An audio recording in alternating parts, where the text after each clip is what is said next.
clear when I'm speaking my mind. Let me be clear when I'm stating my side. Let me be clear when I say that I mean all my words, so you know that I don't plan to lie. Let me be clear, I don't care if I get on get nerves, you will not push my words to the side. I'ma be clear when I tell you I've been on a mission, I got good intentions inside. Let me be clear, let me be clear, let me be clear. I don't need you to ride. Let me be clear, let me be clear, let me be clear. That you won't keep me quiet. Let me be clear, let me be clear. Hey y'all! Hey guys! Welcome back to this week's episode of Let's Be Clear with Janika and Dog. How you feeling? How you doing? How your mother doing? How your father doing? How your children doing? How you doing? I was better until that whole spiel. So.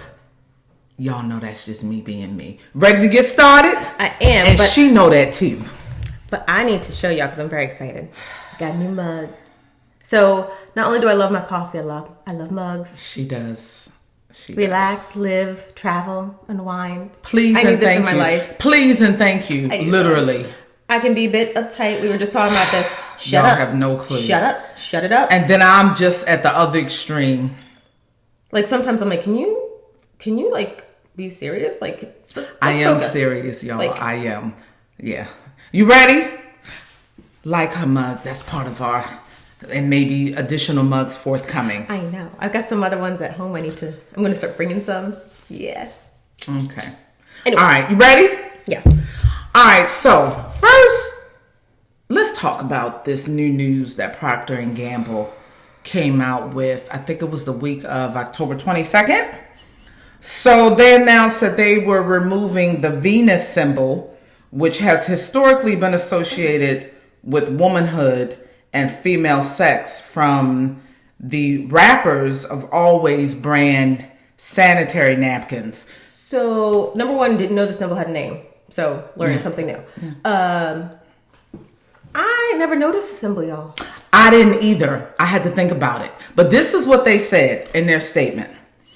We're also committed to diversity and inclusion and are on a continual journey to understand the needs of all of our consumers. This move came on the heels of efforts by some customers who menstruate but do not identify as female to push Always to abandon the symbol. This move was applauded by some on social media for its sensitivity to the mental health of a wider range of customers. Steph DeNormand, a patient advocate for transgender health of Fenway Health, reports that individuals seeing female-coded imagery while purchasing menstrual products could create a sense of distress for some customers. Trans and non-binary folks are constantly misgendered, and a gesture like this can broaden out the experiences and open up space for those who need the products. So, and non-binary folks refers to folks having two or more genders, i.e. having no gender, a fluctuating gender identity, or other gendered. So, I was thinking about this as you were reading the quote, but my understanding is there's a difference between gender and sex. Mm-hmm. And your biological sex. Yes. Yes, as male or female. And so I understand being transgender, and I understand this is a very sensitive issue, and you know, I'm trying to approach this with a lot of care and sensitivity, but I'm going to be honest, there's a lot that I don't understand. So please feel free to educate me. I don't intend to say any of this with rudeness or ignorance, but there's just a lot of confusion. And around what and for whom? Or and in whom? Where's their confusion, and what's the source of the confusion? And I don't know. I'm just confused. What? Okay. I don't understand the question.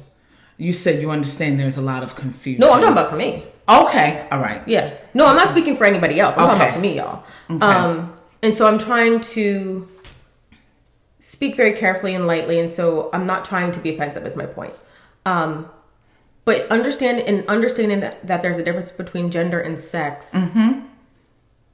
How, if this is about individuals who don't identify as female, but what's happening is a very biological function. Their sex. It's yes. a sex function. Yes. I feel like there is I don't know if it's a dissonance or. And what do you mean by dissonance?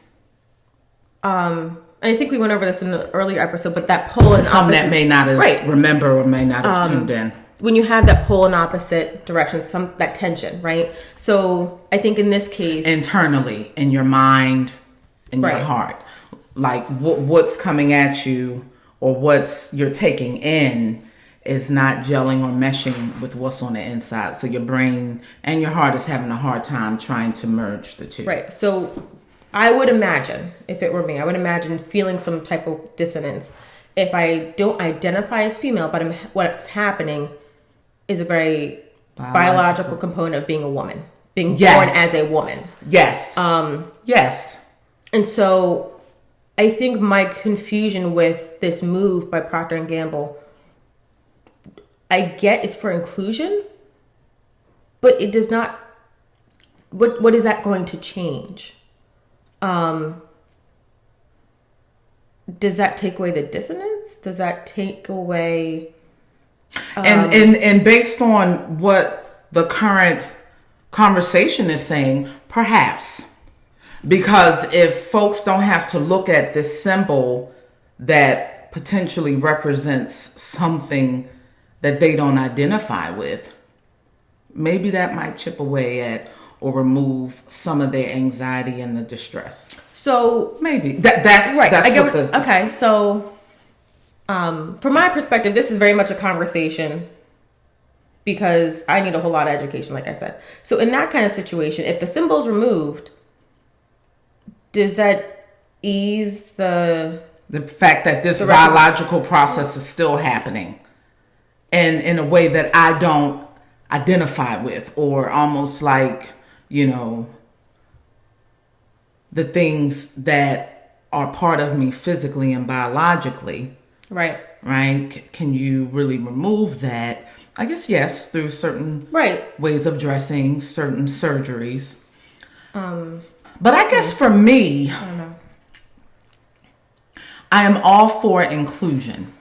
Right. And as Janika and I said, I never noticed the symbol before. Mm-hmm. But maybe that's just part of, you know, because I'm congruent, I'm consistent in biologically who I am and in my gender role, gender as female, certain things I just don't pay attention to. But I guess for me, the larger concern is, okay, for the sake of inclusion, what about the rest of the population who does, you know, identify consistently? How much is our presence, so to speak, minimized or excluded for the sake of being inclusive? Right. Now, and who we are. And I think to that point, you know, am I all up in arms because you took away the female symbol from a pad? No. That's not that big of a deal to me either. Me either. Again, didn't notice it, so I don't really care. However, I think this speaks to a larger issue of like, where's the line? Right. Did we just get rid of all of the boundaries now for the sake of those who identify as non-binary? What about those of us who are very binary or who are cisgender, meaning that, you know, how our sex aligns with... I'm not good at I know what the term means, but I'm not good at defining it. You know? Okay. Yeah. So trying to like define cisgender, it's like everything's kind of congruent, I think, right? Wait a minute. Go ahead. I'm going to look it up right now as we speak because I don't want to misspeak. Right. My understanding is kind of that straight hegemonic norm. What does hegemonic mean? Kind of like it kind of speaks to the masses. Oh, just like I thought in terms of cisgender, just as I originally started to say. Cisgender refers or relates to a person whose sense of personal identity and gender corresponds with their with their birth sex. Right. So we are biologically female, and we biologically female, and we identify as feminine or as woman. Yes. Yeah. Yes. Because our gender identity is as Female. Yeah, feminine. Our womanhood. I saw a post this morning, and it was saying, you know, the gist of it is to give human rights to everyone, or Yes. equal rights does not mean taking rights from others, and that it's not a pie, right? Which I 100% agree with. What do you mean by that? So, Because I think just based on what I've seen, some of our conversations, conversations that I've been privy to among colleagues, relatives, even on social media, I think for many of us biologically born women, cisgender women, you know, that's fine, you know, to be inclusive, but does that mean my rights then become minimized or infringed upon Right. for the sake of being more inclusive? I think it goes both ways, right? So people who are in a minority group saying, you know, give me equal rights is not to take rights away from you. And that it's not a pie, saying to give me a slice means you have less pie. That they're saying it's not the same thing. Which, okay, I get that. But then it does go the opposite way, right? That as a cisgender woman, for us to have equal rights is not to take rights away from someone else either. Right. And so I think it's about inclusion and it's about tolerance. I think our culture is very pushy when it comes to acceptance. And I'm very comfortable with the fact that there are people who won't accept me.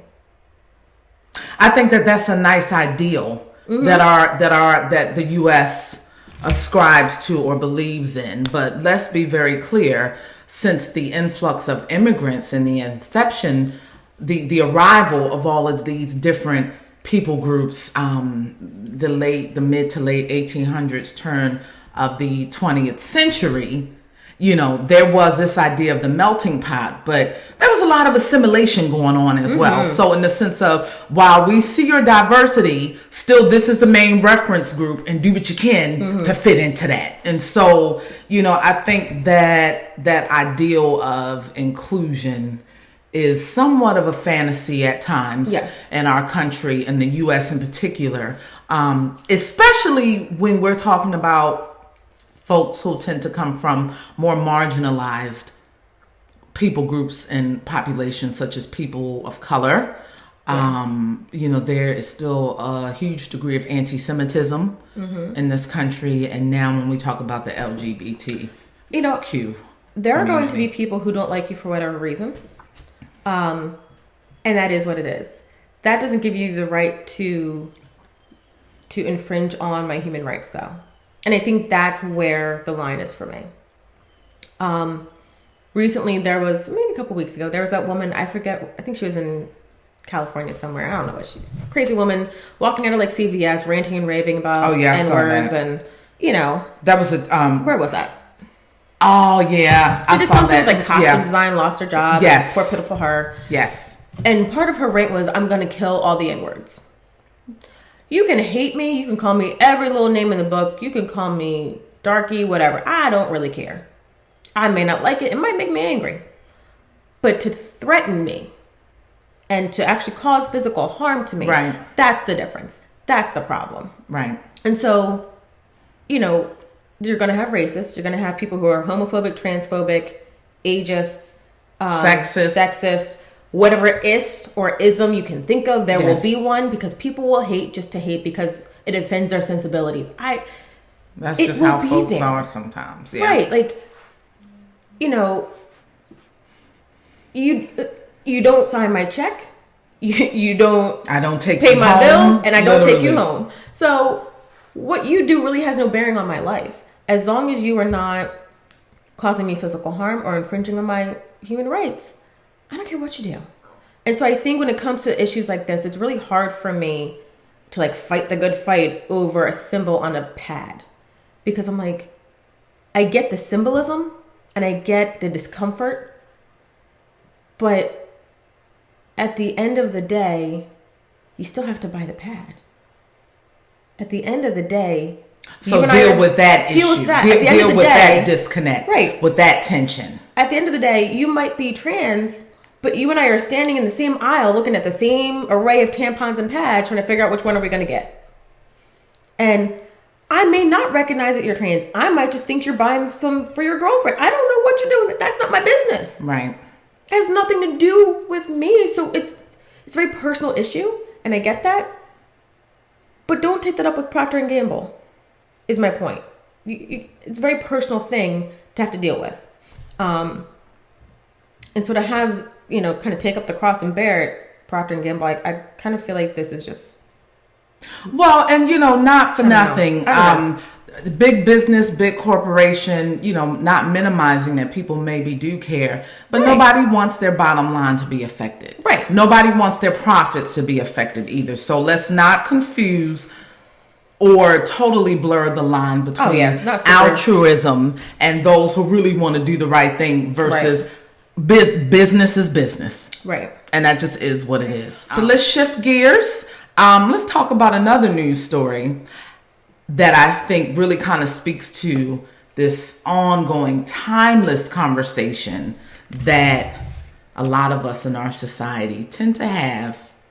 No matter who you are, I think it's a common one. And so about a week and a half ago, our girl Tiny, Miss Tamika Cottle, a.k.a. T.I. Tip's wife, a.k.a. one of the former members of the group Escape. I'm just letting y'all know. How many introductions you gonna get? Shut your... Anyway, she was on T.I.'s new podcast, Expeditiously. So they got to talking about... Yeah, right? So they were talking about marriages and relationships. And for those of us who are familiar with the Real Housewives of Atlanta franchise, Kandi Burruss's Mama Joyce or Aunt Joyce is quite a character. I love her, by the way. Her and her sisters, they're funny. But Tiny was sharing a conversation that Aunt Joyce had with her about almost 30 years ago now, when she told her to not marry for love, but to marry for security. And so I think this is an ongoing conversation. It's something that many of us need to think about. And I think that initially, when you're younger, especially in our culture, this Western U.S. She was 15 context, at the time. She was 15. Many of us googly-eyed, but I love them. Dumb. Or I love her. Dumb. Whoever your significant other is. I love him. And then, for the elders who've been there, done that. They look at you like, they like, oh, sure you do. Okay. What else you got? And so now, as I'm getting older, I find myself looking like, but I love them. Okay, what else you got? And so let's have this conversation. Let's talk about this. Right. I think a huge piece of that kind of passing of the torch or symbolism really does kind of relate to the older woman trying to lace and school the younger one. Sis, I know you love them, but there's more to it than that.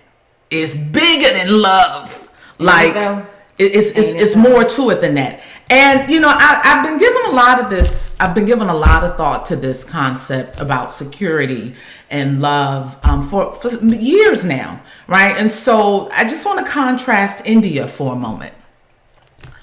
Billions of people in that country, billions, you guys, and so arranged marriages in the sense of love's not at the top of their list. In fact, what they call a love marriage, it'll come, maybe it will, maybe it don't. But this whole tradition in India, which, by the way, millennials and Gen Zers are still continuing. So this isn't really just a cultural thing with them. This is part of their society. This is part of their identity, where it's about a joining together of families, of communities. And so the parents, the community, your village, from the time you're a child, sometimes even before your birth, who you're going to marry and partner with is already prearranged. And the divorce rate is not very high. So I think that's something to consider when we think about security. But for those of us, for Western culture, what does security mean?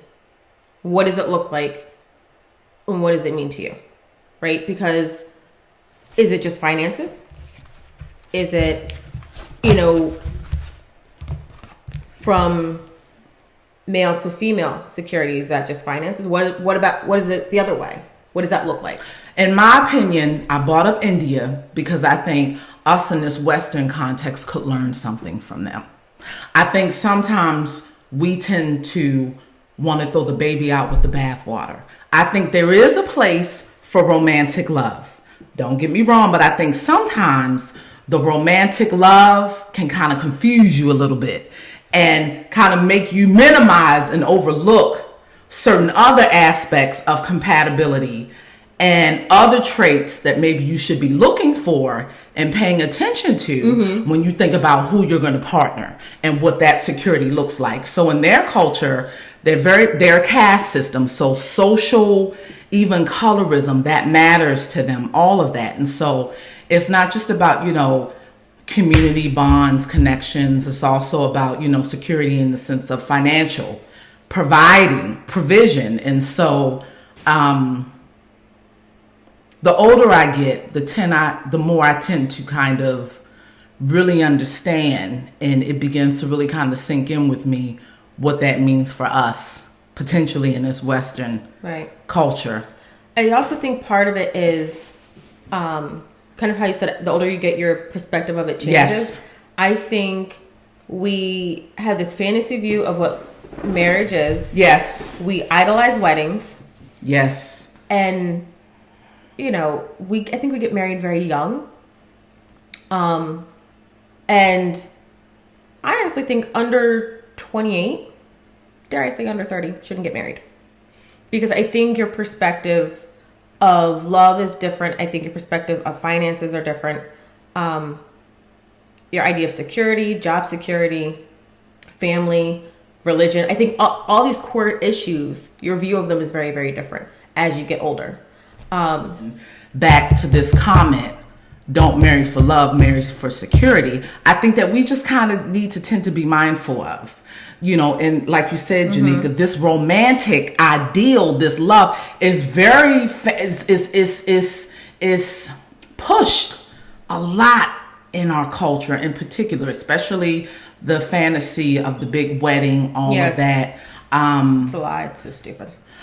Well, it's Hollywood. It's a fairy tale. That's what I'm saying. That's what I think. And it's more to it than that, right? And I think people prepare, and I've seen it a lot, myself included. You prepare for the wedding, you don't really prepare as much as you should for the marriage. Bingo, and that's what matters, right? The marriage. So, and I think, and that's why I say, what is security, right? Is it just financial? Like when we say security, how are we defining this, right? And I think that's why the age of the couple matters, even in terms of independence, right? I'm not saying you need to move out at 18, but I think culturally, where's the difference? I think in African American households, it's like, oh, you're grown, you got to shoulder this burden.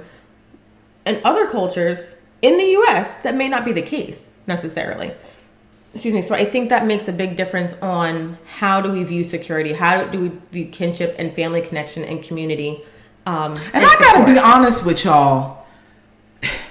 Good sex will fool you. Good sex will get your mind twisted, and I think perhaps that'll confuse you. That'll blur some things. And I'm not saying that that's not important, but what I am saying is keep that in its place. Right? And I know that's hard, but especially when you get older and it's like, oh, that's what this is. Yeah, but that's not the end all be all, because as you get older, folks might not look the same. Body functions change, and that kind of romantic, I'm just being honest, that kind of romantic physical attraction I think part of it is also compatibility. But more than just sexual compatibility. Yeah, but what I'm saying is that sometimes we confuse the sexual compatibility and for other aspects of the relationship. No, I'm agreeing with you. I think at some point when you're married, you kind of wake up and look at this person and you go, you still here, huh? I mean, and that is what it is, but I think that's part of, my point for bringing up the arranged marriages context in India and why it's still persisting. For them, you guys, they call it romantic love. Either it comes, if not, And so, what I am saying is that there are plenty of people, even though their cultural identity, all of that is different. But what I am saying is that there are plenty of marriages who are thriving, who are lasting, when there is little, if no romantic love. Well, I think that speaks to companionship. And that's for them, that's what is very important for them. That attachment, that companionship. I mean, even Will and Jada kind of spoke to it, that they may not have that romance, but they have chosen this idea of, I outside this whole vow thing, but you're my companion. Yes, I've decided to partner through life with you. Yeah. We may not be romantic and it may not be, rainbows and butterflies, but I'm choosing you. Right? And even with Tiny and T.I., they've been through their mess. Yes. We've all witnessed their mess. And they are choosing each other as companions. Maybe it's romantic. I think more so for her, but okay, that's a whole other conversation. That's a whole different thing. My point is that, that they're still in it. It's bigger than that. Right. And that sometimes, whether you're hurt or not, and I'm not saying this to tell people to stay, but is there an aspect of companionship is my point. Is that in your relationship? Because if it's just romantic, then when the romance is gone, you kind of look up and you're like, I don't want to be here. Or when the sex wears off and then you get to the fact that this person, you really don't like who they are. Right. They're financially not compatible with you. Your ideals, your values. Your core beliefs are different. And, I think that's something that we really should think about and consider, what's important to us, especially for American Black women in particular, because every other ethnic and racial group is out marrying us, is out birthing us. Now, there are several other reasons that I think, kind of speak to that as well. But as it relates to this issue, folks, as you get older, I think you need to kind of think about what's important to you. Right. I'm far from suggesting settle. Far from that. Oh God, no! Don't do but that. Yeah, I'm not suggesting settling. But what I am saying is that it's bigger than just a lightning bolt. It's bigger than just seeing somebody or stars in your eyes. And stars in your eyes. It's bigger than that. It should be. It needs to be. I think for the bottom line is it needs to be. There needs to be standards bigger than just how this person makes me feel. But again, as most of our topics, it's a bigger topic for another day. All right, folks, that's it for now. Yep. It's been fun talking to you. Real quick before we go, rest in peace, John Witherspoon. I awoke to that news this morning. So my funny man, my pops, my granddad is no more. I'm so heartbroken by that. Thank you, sir, for blessing us and gracing us with your comedy. Miss Purdy won't be the same without you. I know. Be kind to others, but most importantly, be kind to yourself. See you next week. Bye-bye. Let me be clear when I'm speaking my mind. Let me be clear when I'm stating my side. Let me be clear when I say that I mean all my words, so you know that I don't plan to lie. Let me be clear, I don't care if I get nerves, you will not push my words to the side. I'ma be clear when I tell you I've been on a mission, I got good intentions inside. Let me be clear, let me be clear, let me be clear. I don't need you to ride. Let me be clear, let me be clear, let me be clear that you won't keep me quiet. Let me be clear, let me be clear, let me be clear. I don't care about the climate. Let me be clear, let me be clear, let me be clear that you all are invited. Let me be clear that I see all the violence getting so bad that it's breaking my silence. We got some leaders that's always been steering us wrong. To be honest, we need a new pilot. You need some help, I ain't talking about sirens. Hope I can bring to your life some new guidance. Lately our world has been constantly going astray. To be real, everybody been wildin'. Once I was asleep, maybe I was just drunk. How did we end up with President Trump? Was he really voted or we out of luck? Did he pay the Russians to give him a bump? Somebody just tell me I really been stuck. I've been banging my head to the point I got lumps. If you justify that, then you cracking me up. If you don't like my work, then I don't give a cluck. Amazon getting wild, I ain't talking about prime.